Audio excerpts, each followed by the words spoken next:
اچھا، بسم اللہ الرحمن الرحیم۔ اچھا، آج ہمارا لیکچر 8 ہے اور اس میں ہم نے کچھ حروف کے پارٹس باقی تھے وہ بھی کمپلیٹ کریں گے اور ریوائز بھی کریں گے جتنا پڑھا ہے آج، بلکہ جتنا پڑھا ہے۔ تو سب سے پہلے ہمارے پاس حرف عطف ہے۔ حرف عطف وہ حرف ہوتا ہے جس میں دو اسموں یا جملوں کو ملائے، دو جملوں کو، اسموں کو یا دو جملوں کو ملاتا ہے تو اس کو ہم حرف عطف کہتے ہیں۔ عطف ہوگا یہ درمیان میں، جیسے یہ درمیان میں، اس سے پہلے یہ پہلے والے پارٹ کو اور بعد کے پارٹ کو، پہلے پارٹ کو ہم معطوف علیہ کہتے ہیں اور بعد کے پارٹ کو ہم معطوف کہتے ہیں، ٹھیک ہے۔ جیسے پہلے علی آیا پھر اشرف آیا، اب یہ جملہ ایک ہے اور جملہ دو ہے، دو جملے ہیں اور کس کے ذریعے مل رہے ہیں؟ پھر کے ذریعے مل رہے ہیں، تو یہ ہمارے پاس کیا آ جاتا ہے؟ ہمارے پاس عطف بن جاتا ہے۔ وہ غموں اور مصیبتوں میں پالا گیا، اب یہ دو اسم کو ملا رہے، غم اور مصیبت، یہ دو اسم ہے اور درمیان میں اور آ گیا ہے تو یہ ہمارے کیا کر رہا ہے؟ دو اسم کو ملا رہا ہے۔ تو ہم یہ اس طرح ڈیفائن کیا ہے کہ یا تو دو اسم کو ملائے گا یا دو جملوں کو ملائے گا تو ہمارا یہ حرف عطف ہوگا۔ اب ادھر خلیل اپنا کام کر کے گھر چلا گیا، اب کر کے جو ہے ہمارے پاس ادھر عطف ہو جاتا ہے کیونکہ کام اور گھر کے درمیان آ گیا۔ علی و کامران اسکول گئے تھے، اب ادھر واو جو آیا ہے ہمارے علی اور کامران کو ملائے، دو اسم کو ملائے تو ہمارے پاس یہ عطف بن جاتا ہے۔ دوسرا 16 اور وہ ہے ہمارے پاس ہے حرف تردید۔ تردید ہمارا تردید لفظ ظاہر ہے، وہ حروف جو رد کرنے کے مقام پہ بولے جائے تو اس کو ہم حروف تردید کہتے ہیں۔ جیسے چاہے قلم یا پین، پینسل، تم خواہ کتاب لو یا کاپی لو، اب چاہے ہمارے پاس چاہے ہے یا خواہ، اس میں کیا کر رہے؟ قلم کی تردید کر رہے اور دوسرا متبادل دوسرا پیش کر رہا ہے، مطلب پہلے قلم کو کی تردید کر رہا ہے کہ یہ یا لے لو یا نہیں لے سکتے تو دوسرا لے لو، مطلب پہلے کی تردید کر رہا ہے دوسرا دے رہا ہے، پہلے کی تردید کر رہا ہے دوسرا دے رہا ہے، تو اس کو ہم حرف تردید کہتے ہیں۔ استدراک حرف استدراک کا مطلب کیا ہے؟ وہ حرف جو شک و وہم کو دور کرے، شک اور وہم کو دور کرنے کے لیے جو لفظ استعمال ہوگا اس کو ہم استدراک کہتے ہیں۔ جیسے مجیب تو اچھا تھا، اچھا دوست تھا، مگر بے وفا نکلا، اب ادھر جو ہے نا یہ شک کو دور کرنے کے لیے ادھر آیا ہوا ہے کہ مگر وہ کیا نکلا؟ بے وفا نکلا۔ علی اسکول گیا بٹ اسکول بند تھا، لیکن مگر اسکول بند تھا، جب اسکول بند تھا تو یہ ہمارے پاس کیا ہے؟ استدراک ہے، شک کو دور کر رہے ہیں۔ حروف استثناء، اب استثناء ورڈ سے ظاہر ہے کہ ہمیں ادھر استثناء ہوگا، مطلب جو کل سے ٹوٹل سے ایک جز کو الگ کرے گا تو ہمارے پاس یہ ایسا ورڈ جو کل سے مطلب بہت سارے ٹوٹل سے تھوڑا سا جز وہ علیحدہ کرے تو وہ ہمارے پاس حرف استثناء بن جائے گا۔ جیسے علی کے سوا سب آئے تھے، اب سوا جو ہمارے پاس ہے نا یہ علی کو باقی سب سے کیا کر رہا ہے؟ علیحدہ کر رہا ہے تو ہمارے پاس استثناء حرف استثناء ہے۔ کون سا؟ سوا۔ ساری چیزیں گم ہو گئی تھی مگر قلم بچ گیا، تو یہ ہمارے پاس مگر کوئی کیا ہے؟ مگر ہمارے پاس استثناء ہے، باقی چیزیں ساری ختم ہو گئی، یہ ساری چیزیں تھی صرف بچ گیا تو قلم بچا تو ہمارے پاس یہ حرف استثناء ہے۔ حرف تشبیہ، ہم ادھر عرف جو ایک چیز کو دوسری چیز سے تشبیہ دے یا ایک چیز دوسری چیز جیسا ظاہر کرے تو ہمارے پاس یہ کیا ہو جائے گا؟ ہمارے پاس یہ تشبیہ ہو جائے۔ جیسے علی دا اسمائل انگلش میں کہتے ہیں، علی سورج کی مانند چمکتا ہے، اب علی جو ہے یہ کیا کرتا ہے؟ سورج کے مانند چمکتا ہے، سورج سے تشبیہ دے رہا ہے۔ اشرف ہو بہو امید ہے، مطلب ہے کہ جس طرح ہمارا میٹافر ہوتا ہے سملر ہوتا ہے کہ مانند اگر آ جائے تو یہ سملر ہو جاتا ہے. میٹافور میں کیا ہوتا ہے؟ ہو بہو ایک جیسا ہے، اس اشرف جیسا ہے، تو وہ اشرف جیسا ہے تو ہمارے پاس کیا ہے؟ ہم اشرف سے اس کی تشبیہ دے رہے ہیں، تو ہمارے پاس حرف تشبیہ ہو گیا ہو بہو. اور ادھر مانند ہمارے پاس عرف تشبیہ ہے. اچھا، عرف فجائیہ یہ امپورٹنٹ ہے. یہ وہ حروف ہو جو بے ساختہ منہ سے نکلے، اس کو ہم کون سے الفاظ کہتے ہیں؟ عرف فجائیہ کہتے ہیں. جیسے ہم کوئی بندہ ایگزام میں پاس ہو گیا تو ہم دیکھتے ہیں نا، اور ہمیں کوئی بتاتا ہے کہ یہ بندہ پاس ہو گیا تو ہمارے منہ سے بے ساختہ نکلتا ہے آفرین آپ امتحان پاس ہو گئے، مرحبا تم نے اچھا کام کر لیا. ایسے الفاظ جو آپ کے منہ سے بے ساختہ نکلے تو ہمارے پاس یہ عرف فجائیہ کہتے ہیں. اچھا، ہمارے پاس عرف تنبیہ ایسے حروف جو دمکانے یا خبردار کرنے کے لیے استعمال ہو، ہمارے پاس اس کو ہم عرف تنبیہ کہتے ہیں. جیسے خبردار، وہاں نہ جانا، یہ خبردار ہمارے پاس عرف تنبیہ ہے. میں ہائے ہائے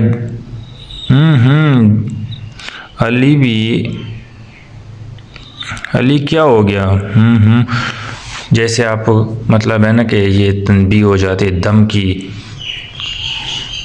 یا خبردار کرنے کے لیے ایسے ورڈ استعمال کرتے ہیں. عرف تمنا جو آرزو یا خواہش کے موقع پر بولے جائیں اس کو ہم عرف تمنا کہتے ہیں. اور یہ ہمیشہ کاش ہوتا ہے اکثر، جیسے کاش مجید یہاں ہوتا، کاش تم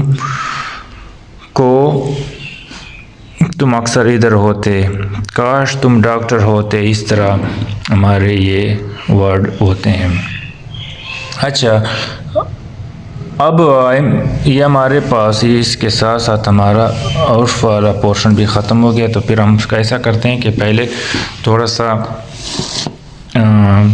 ریپیٹ کرتے جو ہم نے ابھی تک پڑھا ہے، تاکہ ہمیں تھوڑا سا ریوائز ہو جائے، اور اس کے بعد پھر ہم اس سینٹیکس یا عرف نحو کو سٹارٹ کریں گے. سینٹیکس، یہ میٹافور.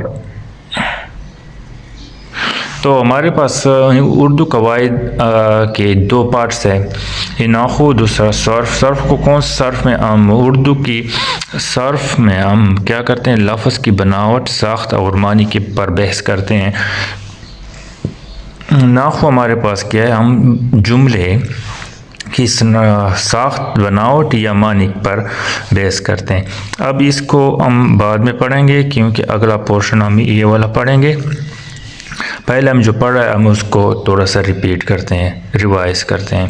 اب لفظ کو ہم نے پڑھا کہ لفظ کے دو پارٹ ہوتے ہیں، ایک کلمہ ہے، دوسرا محمل. کلمہ کون سا ہوتا ہے؟ بامانی لفظ کو کہتے ہیں جس کی کوئی نہ کوئی معنی ہوگی، اور محمل ہمارے پاس بے معنی لفظ، جیسے پانی، وانی.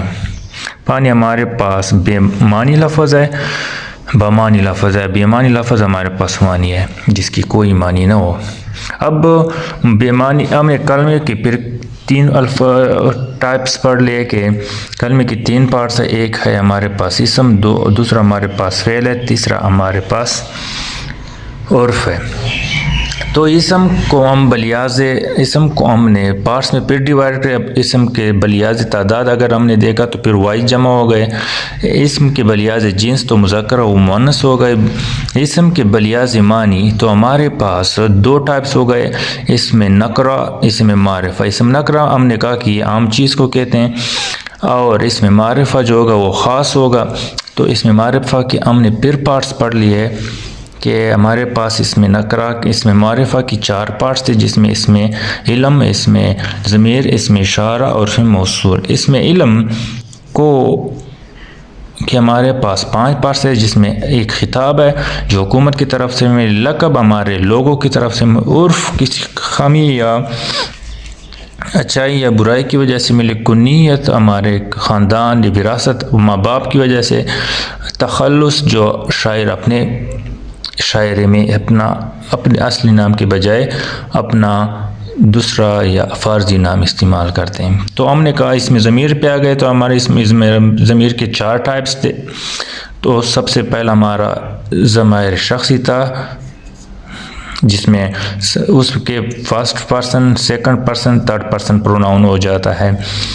تو ہمارا جس میں موصول آتا ہے جو صلہ کے بغیر مکمل نہیں ہوتا، ہمارا استفہامیہ میں آتا تو ہمارا سوالیہ ہو جاتا ہے. ہمارا ضمائر اشارہ جو ہم اشارے کے لیے استعمال کرتے ہیں. پھر ہم اس میں اشارہ پہ آ گئے اور اس میں موصولہ پہ آ گئے. یہ ہمارا اس میں معرفہ ختم ہو گیا تو ہم نے اس میں نکرہ سٹارٹ کر لیا. اس میں نکرہ میں ہم نے پڑھ لیا کہ اس میں نکرہ کے بہت سارے ٹائپس ہے.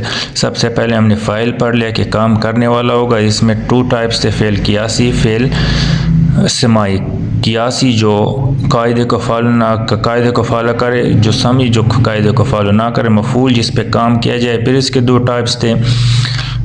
پھر اس کے بعد ہمیں معاوضہ تھا جو نتیجہ یا معاوضے کے لیے استعمال کریں. مصدر تھا جس کے بعد ہم نہ لگا لیں، نون الف نا، اگر ہم بعد میں نہ لگا لیں تو ہمارے پاس یہ مصدر ہوتا ہے. اس کے مصدر کے اوپر کوئی زمانے کا اثر نہیں ہوتا. تو مصدر کے ہم نے 2 ٹائپس پڑھے، ایک بناوٹ اور ایک معنی کے لیے. بناوٹ کے لحاظ سے 2 تھے، ایک اصلی تھا ایک جعلی تھا.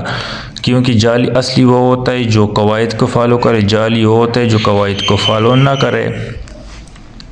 اب معنی کے لحاظ سے ہم نے 2 پڑھ لیے کہ معنی کے لحاظ سے، مصدر کے معنی کے لحاظ سے ایک لازم ہے ایک متعدی. لازم وہ ہے جو ہمارے پاس فاعل اور فعل ہے، اور متعدی میں فاعل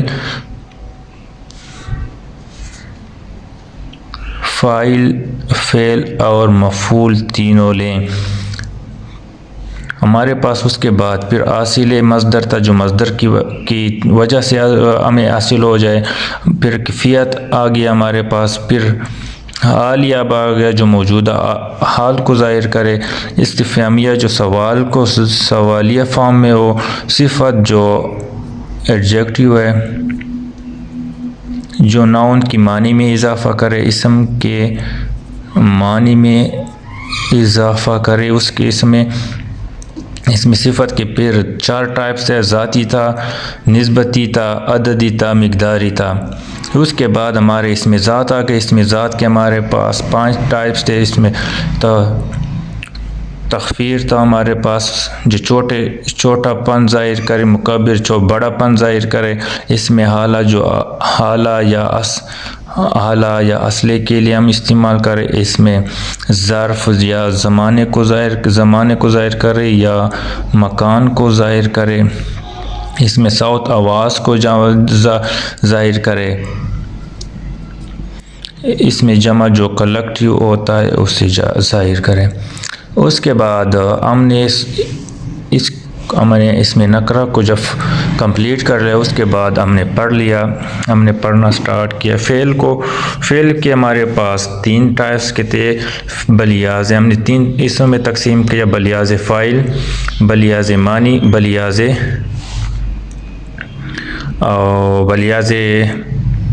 معنی اور بلیاز زمانہ.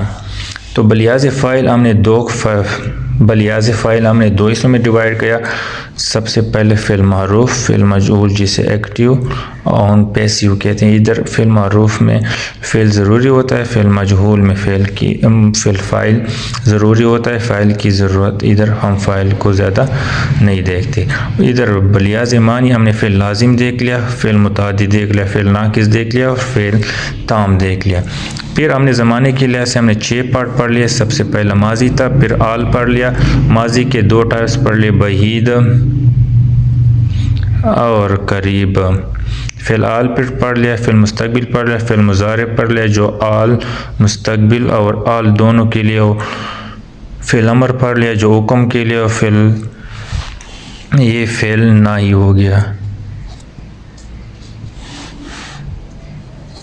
پھر اس کے بعد اس کو کرنے کے بعد ہم آ گئے فعل جب کمپلیٹ ہو گئے تو ہم آ گئے عرف میں. عرف میں ہم کس کہتے ہیں جو اسم اور فعل دونوں کو ملائے. اس کو ہم عرف کہتے ہیں. عرف کے بہت سارے الفاظ تھے. عرف جو ہے خود بذات خود کوئی معنی نہیں دیتا، لیکن جملے میں استعمال ہو جائے تو معنی دیتا ہے. جملہ عرف کے بغیر مکمل نہیں ہوتا، تو یہ جملہ اور عرف ایک دوسرے کے لیے لازم و ملزوم ہے.